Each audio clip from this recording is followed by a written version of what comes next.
Looking for an easier way to mount your wall and ceiling panels? Well, you've come to the right place. It's Genius Home Theater.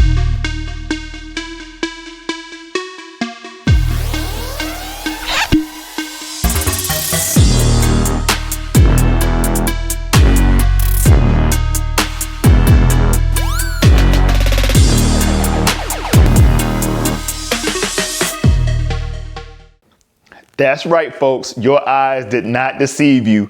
My newest sound panels are mounted using magnets. These neodymium magnets come in many shapes and many sizes, and they usually come with the hardware to attach them to your project. There are even magnets that are designed to hang from drop ceilings, so there's no reason you can't get in on a project like this one. I've been wanting to add these two panels for a few weeks, but I've been dreading getting the mounting measurements perfect. And that's the thing that deters most of us from putting room treatment in our spaces in the first place. With this method, we keep it crisp, but there's no need to be perfect. If that sounds interesting to you, then hit the like button as we get into this build. I prepped for this build by marking the ceiling joists with painter's tape to better position my new panels. More on this later. I'm using 1x3 lumber and my panel dimensions will be 24 by 24, so I use my miter saw to make quick work of it. I use my pocket hole jig again for this project. Pocket joinery is going to give the strongest connection and you don't have to use any glue.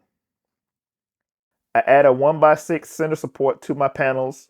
This will help stabilize the frame and give me a surface to mount the magnets. With the frame complete, I turn my focus to the metal plates that will be installed on the ceiling.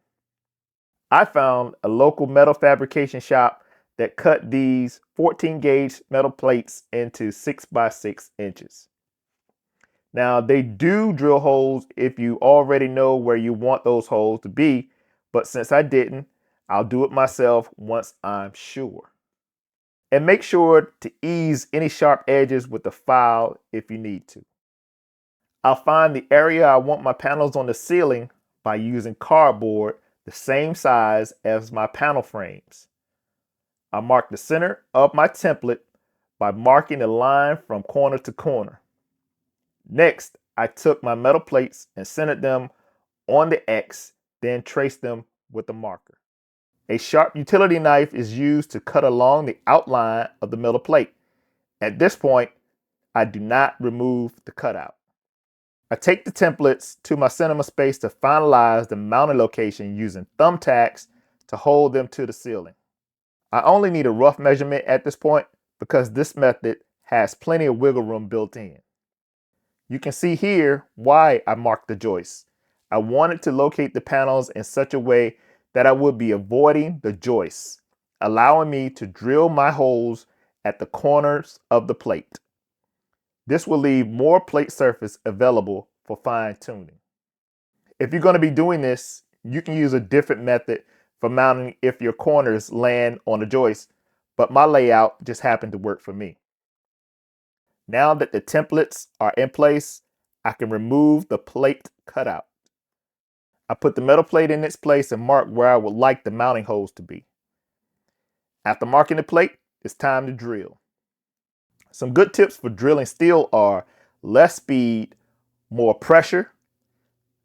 Use a lubricant such as WD-40, and drilling small pilot holes first can make this task simple.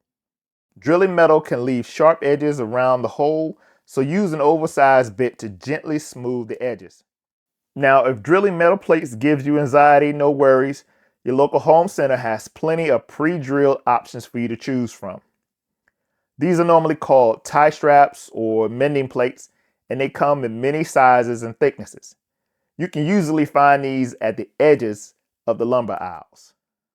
Next, I temporarily mount my metal plate on a wall in the garage.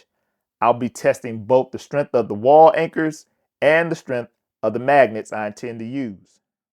The anchors I'm using are these self-drilling drywall anchors that are rated at 175 pounds each. I don't believe that either, but 4 will be plenty for my panel that weighs less than 4 pounds. The magnets I'm using are neodymium rectangular magnets that are rated at 70 pounds and are very strong for their size. You'll also see that I've added a piece of 2x4 to the frame to use as a standoff, giving me a finished distance of 2.5 inches off the ceiling, making the 2-inch absorber more effective. I attach 2 magnets and take the panel to my test area. Here the pull is okay, but the panel was able to spin more freely than I like, so on with the next test. One quick note, these magnets are strong and will resist pulling straight off, so I push one side of the framing, tilting the panel to release it before removing. Here I tried 3 magnets, and perfect. It's super sturdy with no sliding, and the wall anchors didn't even break a sweat.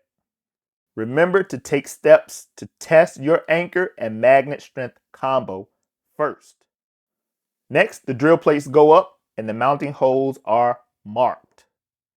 After the anchors are placed, the plates are mounted and the templates are removed. No need for that joist marking tape either, so that comes down too.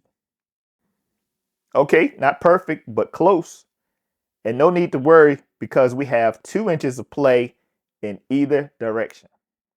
You can pat yourself on the back at this point, but don't get too happy. You still have to put the fabric on these.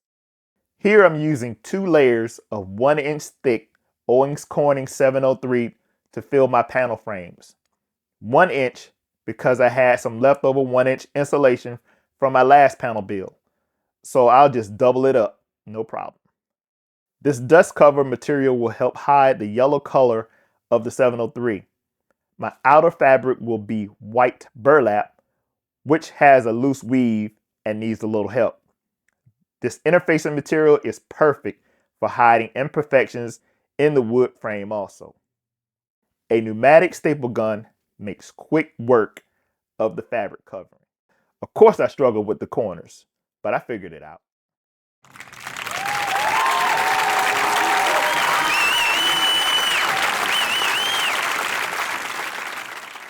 What a great experiment this was. I see nothing but endless possibilities. Imagine being able to interchange panel thicknesses in an instant. Imagine being able to change panel types in an instant. Not sure if you want absorption or diffusion? This makes it super easy to experiment. All you need to do is add the magnets. Now you can place and level your room treatment without using a measuring tape.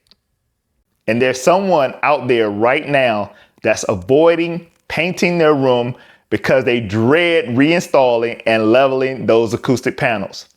Well, imagine being able to put up your panels before the paint dries. I know this technique will inspire somebody, and it might even inspire a manufacturer or two. It's all good. This inspiration is free. So if you love home theater, DIY, and ideas like this, hit the like button and subscribe. That's free too. And don't forget to tell someone else about this channel. Hey, if you thought this project was crazy, check out the video up next as I build this sound cloud. Now that's crazy.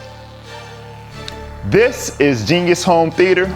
My name is Ron, and I will see you on the next one. It's crazy.